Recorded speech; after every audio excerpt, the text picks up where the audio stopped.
ময়না অন্তঃসত্ত্বা। গ্রামের শেষ প্রান্তে ছোট্ট একটি মাটির বাড়িটা আজও আগের মতোই দাঁড়িয়ে আছে। তবে ভিতরের মানুষগুলো অনেকটা বদলে গেছে।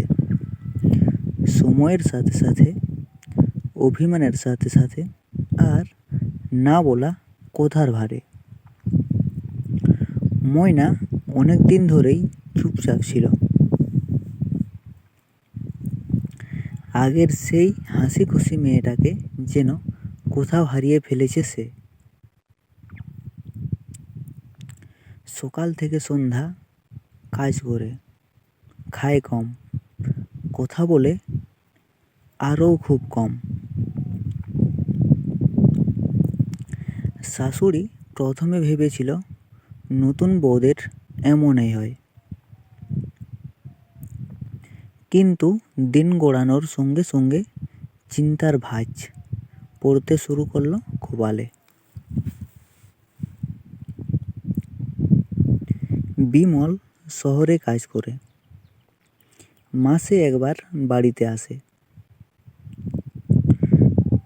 কখনো 2 মাসে একবার বাড়ি আসে। ফোনে কথা হয় ঠিকই, কিন্তু সেসব কথাই গভীরতা নেই।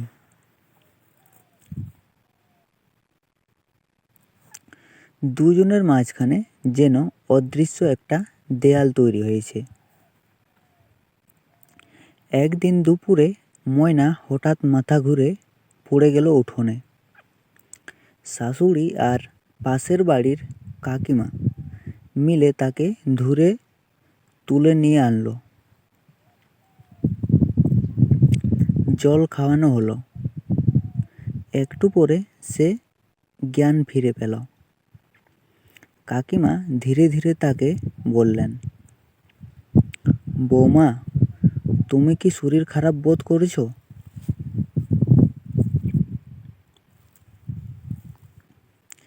ময়না কিছু বলল না, চোখ নামিয়ে শুধু মাথা নাড়াল।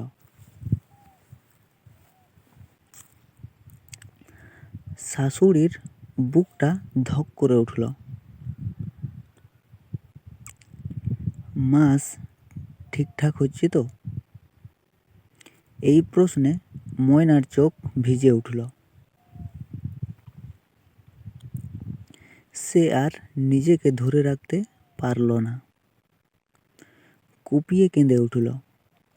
সব বুঝতে বাকি রইল না। পরের দিনেই তাকে গ্রাম্য স্বাস্থ্যকেন্দ্রে নিয়ে যাওয়া হলো। ডাক্তার পরীক্ষা করে মৃদু হেসে বললেন, ভয়ের কিছু নেই, বৌমা অন্তঃসত্ত্বা। 2 মাসের মতো হবে। শাশুড়ির চোখে জল এসে গেল, আনন্দে, দুশ্চিন্তার আর অপরাধ বোধের। 2 মাস, অথচ এতদিন কেউ টেরই পায়নি। বিমলকে খবর দেওয়া হলো। ফোনের ওপাশে সে অনেকক্ষণ চুপ করে রইল।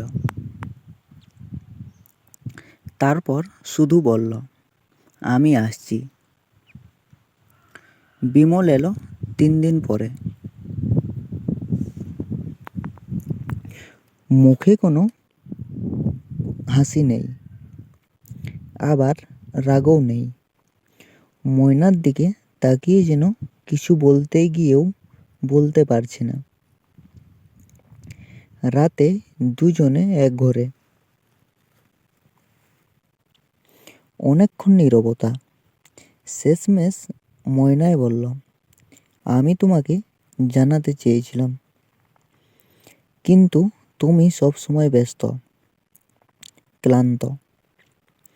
মনে হলো হয়তো এই খবরটা তোমার বোঝা হয়ে যাবে।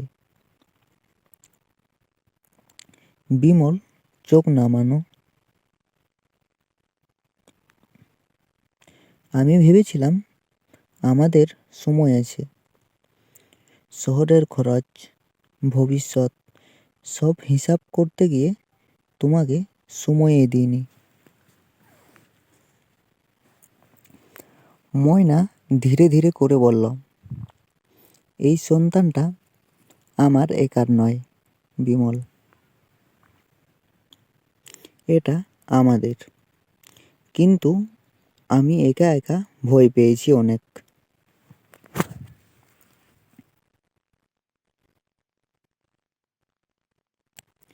বিমল প্রথমবারের মতো ময়নার হাত ধরল। আমি ভুল করেছি, অনেক দিন পরে হলেও বুঝতে পেরেছি। পরদিন থেকে বাড়ির পরিবেশ বদলাতে শুরু করলো। শাশুড়ি নিজে হাতে ময়নার জন্য খাবার বানাতো। বিমল শহরে ফেরার আগে বলে গেল, এবার সে কাজের জায়গা বদলাবে, যাতে কাছাকাছি থাকতে পারে। ময়না এখনো আগের মতো হাসি খুশি হয়নি, কিন্তু তার চোখে এখন এক ধরনের শান্ত আলো আছে। ভয়ের জায়গায় ধীরে ধীরে আশা এসে বসেছে। অনেক দিন পরে সবাই জানল ময়না অন্তঃসত্ত্বা।